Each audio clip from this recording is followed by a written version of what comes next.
Hi guys, कशा आहात तुम्ही? आज आपण बनवूया पनीर लबाबदार. त्यासाठी पॅन घेऊया, त्याच्यामध्ये तेल टाकूया आणि पनीर टाकून त्याला चांगलं असं फ्राय करून घेऊया. गोल्डन फ्रायचं थोडं परत परत करून आपण त्याला चांगलं असं फ्राय करून घेऊया. नंतर कढई घेऊया, त्यात तेल टाकूया, जिरं टाकूया आणि मग त्यानंतर त्यात आपण एक कांदा टाकूया.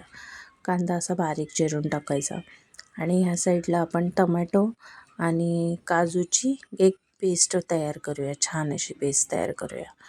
आणि त्यानंतर त्यात अद्रक लसूण टाकूया, त्याला परत चांगलं असं भाजून घेऊया आणि जी आपण काजू आणि टमॅटोची पेस्ट केलेली ती टाकून चांगलं भाजून घेऊया. इथे मसाले टाकूया, सुके मसाले, हळदी पावडर, धने पावडर, गरम मसाला, जिरा पावडर असं टाकून चांगलं याला भाजून घेऊया. आपण चांगलं भाजून झाल्यावरती जेव्हा ह्याला तेल सुटेल तेव्हा ह्यात आपण थोडीशी दही मिक्स करूया. दही मिक्स करताना एक लक्षात ठेवायचं आहे की गॅस अगदी बारीक असला पाहिजे. हवं तर तुम्ही बंद करून सुद्धा दही टाकू शकता, नाही तर दही फुटेल, हे तुम्ही लक्षात ठेवा.